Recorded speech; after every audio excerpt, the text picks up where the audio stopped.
창세기 1장 6절에서 8절 또 20절에서 23절입니다. 함께 나누도록 하겠습니다. 함께 읽읍시다. 시작. 하나님이 이르시되 물 가운데 궁창이 있어 물과 물로 나뉘라 하시고 하나님이 궁창을 만드사 궁창 아래의 물과 궁창 위의 물로 나누게 하시니 그대로 되니라. 하나님이 궁창을 하늘이라 부르시니라. 저녁이 되고 아침이 되니 이는 둘째 날이니라. 20절입니다. 시작. 하나님이 이르시되 물들을 생물을 번성하게 하라. 땅 위에 하늘의 궁창에는 새가 나르라 하시고 하나님이 큰 바다 짐승들과 물에서 번성하여 움직이는 모든 생물들을 그 종류대로 날개 있는 모든 새를 그 종류대로 창조하시니 하나님이 보시기에 좋았더라. 하나님이 그들에게 복을 주시며 이르시되 생육하고 번성하여 여러 바다 생물에 충만하라. 새들도 땅에 번성하라 하시니라. 저녁이 되고 아침이 되니 이는 다섯째 날이니라. 아멘.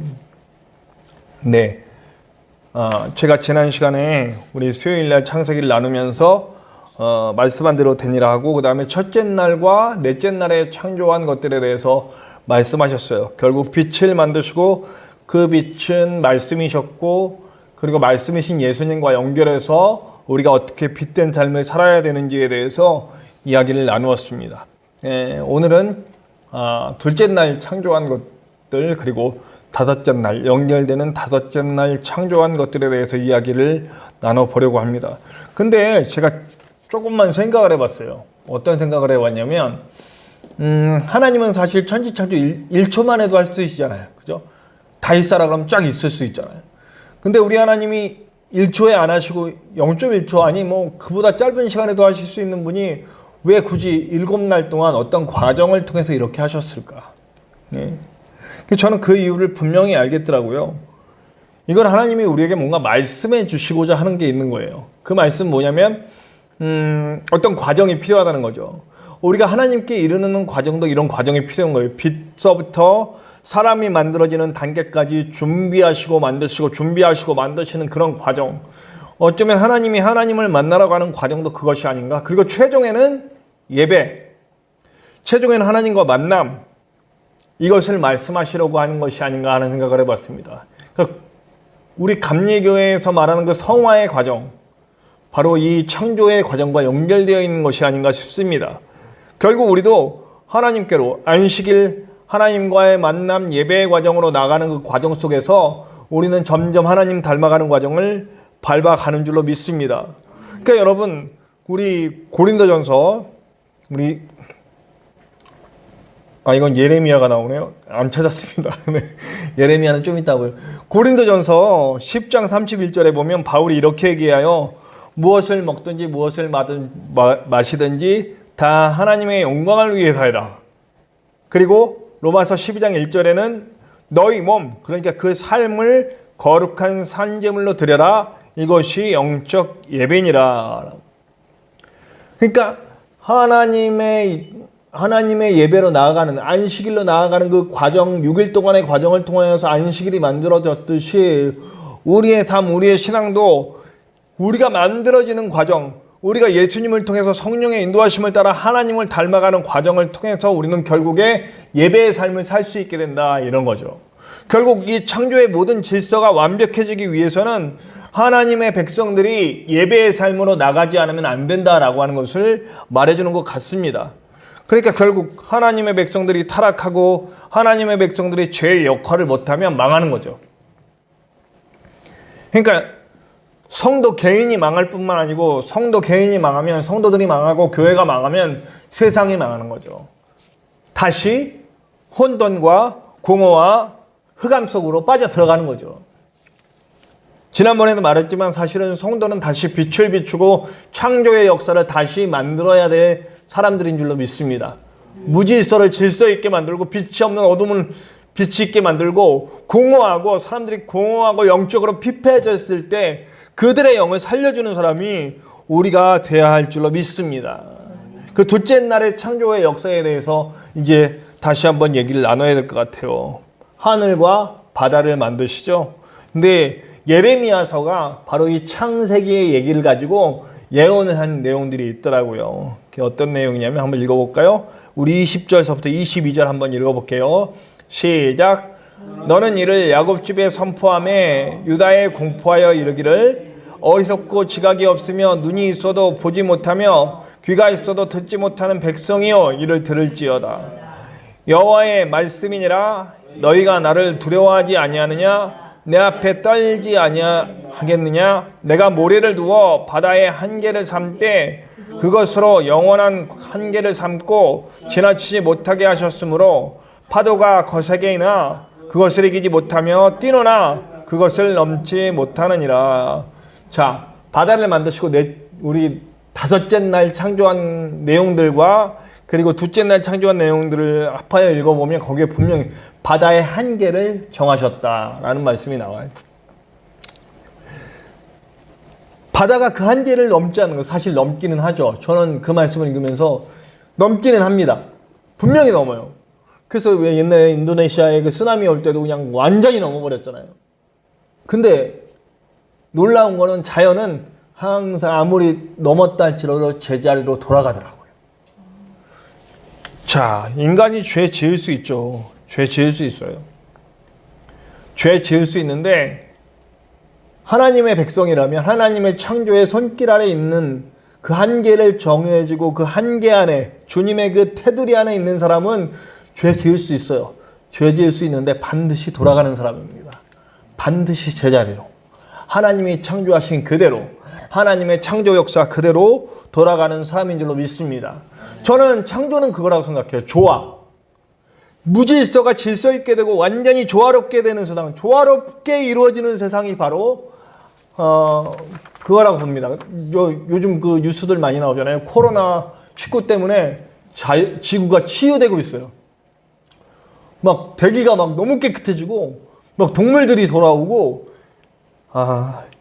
그 지구를 망친 건 인간이었어요. 인간의 이기심, 막 쓰고 막 하고 막 따르고. 네, 사실은 우리 인간은 이제 나중에 우리 여섯째 날 창조하신 그 내용들에 대해서 얘기 나누겠지만 다스리라고 창조됐잖아요. 그죠? 이 땅을 다스려라. 정복하고 다스려라. 뭐냐면 하나님의 원리대로 잘 돌아가게 만들 소임이 우리에게 있는 거, 사명이 있는 거예요. 근데 우리 인간은 어떻게 합니까? 그대로 안 해. 자꾸 이기심에 더 쓰고 막 쓰고. 네, 잘 다스리라고 그랬는데 엉망으로 다스려요. 인간의 이기심이 결국엔 이렇게 만든 거죠. 우리가 하나님의 형상으로 돌아간다면 예수 그리스도께서는 아마 이런 것까지 다 회복시키려고 한 것이 아닐까요? 사실은 아담과 하와가 죄를 지었기 때문에 모든 순리가 영리가 된 거 아니에요. 사실 하나님은 일부 일처제였어요. 근데 죄를 짓고 나니까 막 힘 있는 쪽이 더 많이 차지해. 남자가 힘이 있으니까 여자를 핍박하고, 정상인 힘이 있으니까 장애를 가진 사람들을 핍박하고, 그리고 권력을 가진 인종이 권력을 안 가진 인종을 핍박하는 일이 자연스러워지더라는 거예요. 힘의 논리가 적용되어지는 거죠. 이제 좀 이따 이후에도 얘기하겠지만, 하나님이 만드신 세상은 지위, 고와 피부색, 또 남녀의 성별, 장애가 있건 없건 어떤 출신이건 이거와 상관없이 모두 한 사람의 영혼으로 동등하게 천하보다 귀한 영혼으로 대우받고 대우받아야 할 권리가 주어지는 것이 하나님 만든 세상이에요. 근데 인간이 죄를 짓고 죄가 들어오니까 그 욕심이 뭘 하게 만들어요? 내가 더 높아지고 싶고. 하나님은 절대평가를 원하시는데 자꾸 비교평가를 하는 거예요. 모두 다 똑같은 인간의 가치를 가지고 살기를 원하고 모두가 똑같이 함께 먹고 함께 잘 사는 그런 독사굴에 선을 넣어 독사와 어린아이가 같이 존중하고 같이 배려하는 세상, 사자와 호랑이가 양들과 함께 존중하고 배려하는 세상, 약한 자와 강한 자가 함께 배려하고 존중하는 세상, 그 세상을 하나님이 만드시길 원하시는데 인간의 욕심이 더 갖고 더 취하고 싶은 그 욕심이 자꾸 우리를 그렇게 만드는 것 같습니다. 모든 게 욕망이거든요. 다윗의 얘기를 한번 생각을 해봤어요. 이 죄가 한번 들어오면 어떻게 조화가 깨어지는지. 사실 다윗 집은 질서가 딱 잡힌 집이었잖아요. 그죠? 모든 가족들이 하나님을 섬기고 하나님 안에서 살던 가족이었어요. 다윗이 그런데 되게 편해졌어요. 모든 게 다 이루어졌어요. 없고 힘들 땐 하나님밖에 없고 하나님만 찬양하고 하나님 중심으로 살았는데 이 다윗이 이제 풍요로워지니까 전쟁터에도 안 나가. 그리고 자기 궁에서 제일 높은 곳에서 예루살렘 동네를 다 쳐다보게 되죠. 그리고 여러분들 다 아시는 죄를 짓잖아요. 보이니까 계속 보이는 거에서 끊어야 되는데 이건 죄야 하고 돌아서야 되는데 안 돌아서고 계속 보고 유혹받고 데려오고 동침하고 끝내 어디까지 갑니까? 그 남편은 죽이는 데까지 갑니다. 살인에까지 이르더라는 거예요. 죄가 계속되니까 그 죄를 멈추지 않고 계속 가는 거예요. 그러니까 흑암과 혼돈과 공허가 임하죠. 암논이 다말을 범하고 큰아들이 자기 딸을 범하고 또 압살롬은 형을 죽이고 나중엔 압살롬이 아빠 죽이겠다고 달려들고 아주 그야말로 개판 집안 아주 그야말로 뭐라 그래야 콩가루 집안이 돼버리는 거죠. 하나님의 질서가 충만하고 조화가 이루어지고 서로의 배려가 이루어졌던 가정이 죄가 들어오니까 그런 일이 벌어지는 거예요. 우리의 모든 것도 그러지 않습니까? 교회도 마찬가지 아닙니까? 서로를 존중하고 배려하고 서로를 위하고 낮은 자세로 나아가는 교회는 반드시 아름다운 교회의 모습으로 섭니다. 그 교회만 설 뿐 아니고 주변에 많은 사람들을 살리는 교회가 되더라는 거예요. 저는 우리 창대한 교회가 그랬으면 좋겠어요. 우리 목사님이 세우신 아름다운 교회, 이 창대한 교회가 저는 그런 교회가 됐으면 좋겠습니다. 우리가 지금은 아무것도 없지만 앞으로 진행되어가는 모든 과정 속에서 하나님이 역사하실 걸 믿어요. 그래서 서로 배려하고 존중하고 낮은 자로서 정말 진짜 다스리는 자로서 설 수 있는 그런 교회가 되길 바랍니다. 이 땅을 지배한, 이 땅을 정복하는 그런 일단 부곡동부터 정복하고 그 다음에 김천을 정복하고 경상북도를 정복하고 우리나라를 정복하고 이렇게 정복해 나가는데 그 정복이 어떻게 정복하느냐? 섬기고 사랑하고 배려하고 세우고 살려줌으로써 예수의 사랑과 예수의 은혜를 나눠줌으로써 정복해가는 무질서와 혼돈과 공허가 있는 이 땅에 하나님의 평화와 하나님의 진리를 세워갈 수 있는 교회로 세워져 가기를 그렇게 기도하고 있습니다. 예, 저는 할 수 있는 게 아무것도 없지만 하나님은 그렇게 하실 줄로 믿습니다. 자, 그리고 예레미야서 이제 23절에 보면 그러나 너희 백성은 배반하며 반역하여 마음이 있어서 이미 배반하고 갔으며 이 말씀 다 나눴어요. 결국 죄된 곳으로 갔다는 거예요. 그 다음에 우리 또 한 구절 볼 게 있는 게 8절 7절부터 9절 한번 읽어봅시다. 시작. 공중의 학은 그 정한 시기를 알고 산비둘기와 제비와 두루미는 그들이 올 때를 지키거늘 내 백성은 여호와의 규례를 알지 못하도다. 8절 죄송합니다. 너희가 어찌 우리는 지혜가 있고 우리에게는 여호와의 율법이 있다 말하겠느냐. 참으로 서기관의 거짓 거짓되게 하였나니 지혜롭다 하는 자들은 부끄러움을 당하며 두려워 떨다가 잡히리라. 보라, 그들이 여호와의 말을 버렸으니 그들에게 무슨 지혜가 있으랴. 자, 이번에는 우리 다섯째 날만 하늘과 바다를 나누시고 우리 다섯째 날에 만드신 하늘의 새들에 대한 얘기가 나오죠. 그래서 무슨 얘기를 하냐면 새들이 한계를 지키고 있어요. 우리 공중의 학도 그 정한 시기를 알고 산비둘기와 제비와 두루미는 그들이 올 때를 지키거늘 이라고 얘기하고 있어요. 새들이 돌아올 때를 아는 거예요. 갔다가 돌아올 때를 알아요. 무슨 때를 죽여도 봄은 오잖아요. 그죠? 저는 그런 생각을 했습니다. 아무리 인간이 애를 써도 봄이 와. 봄을 막을 수가 없어요. 자연은. 그리고 봄이 오면 나무들은 지가 알아서 다 꽃을 피우고 이래요. 제때에 꽃을 피우고 제때에 돌아가요. 사실 자연은 끊임없이 하나님이 만들어 오신 그 명령들을 지키고 있었던 거예요. 그들이 해야 할 사명을 하고 있어요. 지구는 계속 자전을 통해서 그리고 자전과 공전을 통해서 계절과 절기를 만들고 계속 하나님이 원하시는 방향을 지켜가려고 애를 썼어요. 반대로 가는 건 인간이지. 그러니까 모든 게 깨지죠. 자, 철새들도 마찬가지예요. 강남 갔다 돌아옵니다, 제비가. 요즘은 제비도 잘 안 돌아오더라고요. 제비가 잘 안 돌아오는데 강남 갔다 돌아와요. 그때에 맞춰서 돌아옵니다. 돌아오는 이유가 뭘까요? 돌아와야 살아요. 그렇죠? 제비가 겨울이 다 됐는데도 안 가면, 그러니까 봄이 왔는데 안 오고 거기 있으면 죽어요. 철새들이 각 때에 맞춰서 각자의 곳으로 돌아가는 이유, 하나님의 순리에 맞춰서 봄에는 봄의 때에 있고 여름엔 여름의 때에 있고 겨울엔 겨울의 때에 있어야 할 곳에 있는 이유는, 돌아오는 이유는 살려고 하는 거죠. 저는 인간들이 하나님 말씀대로 사는 것, 죄짓더라도 돌아와야 돼요. 아까 파도가 쓰나미 딱 쳤다가 결국에는 자기 위치 모래 뒤로 물러나듯이 원래의 자리로 돌아가듯이 죄질 수 있어요. 뭐 어떤 천재지변이 일어나고 여러 가지 일들이 일어나면 죄질 수 있죠. 죄짓는 자리로 갈 수 있어요. 그러나 항상 하나님을 생각해야 돼. 내 자리가 어딘지, 내 한계를 정하신 곳이 어딘지, 내 영역이 어디인지. 선악과의 자리에 가면 하나님을 기억하고 하나님을 예배하는 자가 돼야 돼요. 근데 그 실과를 따먹으면 돌아올 수 없는 거예요. 돌아와야 됩니다.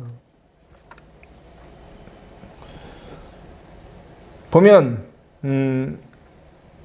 이 전에 있는 말씀 8장 4절에서 6절을 보면 이 백성들이 하나님을 떠나는 걸 어떻게 하냐면 전쟁터로 달리는 말같이 뛰어간다. 죽음을 향해 간다 이 얘기예요. 하나님을 떠나서 벗어나고 있는 우리의 모습, 욕망을 따르고 죄된 길로 가고, 다윗이 그 남의 아내를 취하고 그 남편 죽이고 하는 일로 계속 죄의 허용에 가듯이 그 죄를 통해 계속 허용에 가면 죽는다는 거죠. 사실 사단은 우리의 생명을, 우리의 영혼을 가져갈 수는 없어요. 죄짓도록 유혹은 할 수 있죠. 계속 단초를 던져둡니다. 요 정도는 괜찮아. 요 정도는 괜찮아. 요 정도는 괜찮아. 야금야금 그걸 따라가다 보면 결국 내 영이 죽어 있거든요. 이거는 영적인 원리인 것 같습니다. 부디 저와 여러분은 죄된 것이 나타나면 즉시 그 자리를 떠나야 됩니다. 죄된 것에 자꾸 이 정도는 그럼 어느새 쓱 끌려가는 겁니다. 어느새 나도 모르게 죽음 거의 턱 밑까지 차오를 때 알게 돼. 성령의 음성 그때 듣게 돼. 그럼 그때 가서 그냥 천부에 의지 없어서 하고 오잖아요. 부디 저와 여러분 일찍 깨닫는 지혜로운 자들 됩시다. 죄를 안 짓고 살 수는 없어요. 죄를 짓지만 반드시 돌아옵시다. 그리고 가급적이면 죄 짓는 자리에 가지 않는 저와 여러분들 되시기를 간절히 축원합니다. 자, 그래요. 그랬더니 어떤 일이 벌어집니까? 제가 이거 찾아놨나 모르겠네요. 자 봅시다. 다 같이 읽어봅시다. 시작. 너희가 어찌 우리는 지혜가 있고 우리에게는 여호와의 율법이 있다 말하겠느냐? 참으로 서기관의 거짓의 붓이 거짓되게 하였나니, 네, 지혜롭다 하는 자들은 부끄러움을 당하며 두려워 떨다가 잡히리라. 보라, 그들이 여호와의 말을 버렸으니 그들에게 무슨 지혜가 있으랴. 여기 보면 서기관들이 거짓 붓을, 그리고 우리 이후에 읽어보면 28절에서 31절에 보면 고아들에게 그 불평한 판단을 내리고, 그리고 빈민들에게 재판을 불공정하게 한다 이런 말이 나와요. 창조의 질서가 깨지니까 어떤 일이 벌어지면 약욕 강식이 벌어져요. 예. 약한 자들은 강한 자에게 먹히는 세상이 벌어져요. 그러니까 남녀 차별이 생기고 민족과 민족, 강한 민족이 그 약한 민족을 착취하고 핍박하고 잡아먹고 전쟁이 일어나고 하는 일들이 그래서 일어나는 거니까. 하나님의 말씀을 떠나니까, 하나님의 백성이 하나님의 말씀을 떠나니까 일어나는 일들이 바로 이런 겁니다. 고아를 핍박하고 빈민을 핍박하고, 우리나라 말에 그거 있죠. 유전무죄, 무전유죄, 유전무죄. 이 말, 지강원이라는 그 사람이 그렇게 외쳤잖아요. 그 인질극 벌이면서. 근데 우리 다 그거 와닿았어요. 우리나라. 돈 많으면 벌을 안 받아. 우리 재벌 총수들. 그렇게 근제를 엄청난 그 경제 범죄를 저질렀는데 보통 사람 같으면 10년 이상 살고 올 범죄를 들어갔다가 경제를 살려야 된다고 이렇게 마스크 쓰고 휠체어 타고 나오잖아요.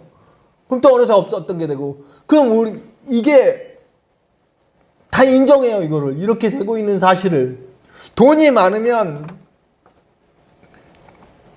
저 공산주의자 아닙니다. 공산주의자 아닌데 그런 불합리한 일들을 우리는 다 그냥 넘어간다는 거죠. 근데 하나님의 백성들이 깨어나서 말씀대로 살아가기 시작하면 그게 제대로 돌아온다는 얘기예요. 어디까지 피폐해지냐면, 이제는 이제 31절을 보면 선지자들마저 거짓말을 말한다. 대표적으로 하나냐 같은 사람들, 예레미야와 반대편에 서 있던 선지자들, 분명히 지금 민족의 멸망의 때가 다가오고 있는데 하나냐 뭐라 그래요? 괜찮다, 잘하고 있다. 제가 번영신학에 대해서 굉장히 싫어한다고 그랬잖아요. 물질 축복, 명예 축복, 무슨 축복 받으라 하면 되게 좋아하는데, 십자가를 집시다 하면은 다 떠나가. 우리 한국교회가 그래서 망하는 길로 간 거 아니에요. 복 받아라 그러면 너무너무 좋아해. 여러분 예수님 믿으면 복 받습니다. 건강합니다. 잘 됩니다. 그러나 십자가를 지자 그러면 안 가요. 그 예수님이 너무 마음 아픈 나머지 이렇게 말씀하셨잖아요. 저들이 나를 따라오는 건 내 말씀을 듣고 그 말씀에 변화된 게 아니라 저들은 먹고 배부릅니다. 내가 먹인 것 때문에, 병을 고쳐준 것 때문에. 예수님이 표적이잖아요. 표적. 먹여주시는 기적 자체가 목적이 아니시고 병을 고쳐주는 그 기적 자체가 목적이 아니신 거잖아요. 그걸 통해서 영혼을 살리는 길, 내가 생명의 떡이고 그리고 모든 질병을 주관하는 하나님 자신이라는 걸 밝게 보여주시기 위해서 그렇게 하시는 건데, 예수님은 안 봐. 예수님이 주신 떡만 보고, 예수님이 주신 병 고침만 보고, 예수님이 주신 그런 것들을 보니 그런 것들 때문에 썩어가는 거죠. 우리 목사들부터 무지하게 회개해야 됩니다. 우리 목사들이 지금까지 잘못했잖아요. 사람들에게 우리 자신도 육신적인 성공을 내세우면서 이게 마치 영적인 것처럼 하고 살았잖아요. 그래서 저는 마음이 너무 편합니다. 지금은 사실은 아무것도 없어도 내 하나님만 계시면 그곳이 천국이다. 새벽에 아무도 안 오죠. 새벽에 누가 와요? 여기 새벽에 문 열어놓고 혼자 말씀 전하고 앉아서 여기 핸드폰으로 찬양 틀어놓고 혼자 기도합니다. 눈물 찔찔 흘리고 막 혼자 여기 앉아가지고 막 언제 이렇게 울어보겠습니까 제가. 네. 눈물을 많게 하신 하나님께 영광을 돌리고 찬양합니다. 울면서 기도할 수 있다는 게 얼마나 축복인지요. 얼마나 감사한지요. 그렇게 새벽에 눈물 쫙 흘리고 이제 기도 끝나고 나면 너무 행복해요. 아무도 없는데 너무 행복해.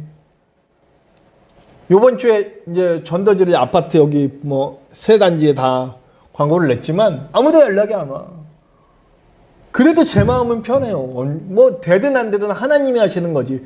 나는 최선을 다하되 이루시는 분은 하나님이시다. 네. 저는 최선을 다할 뿐이에요.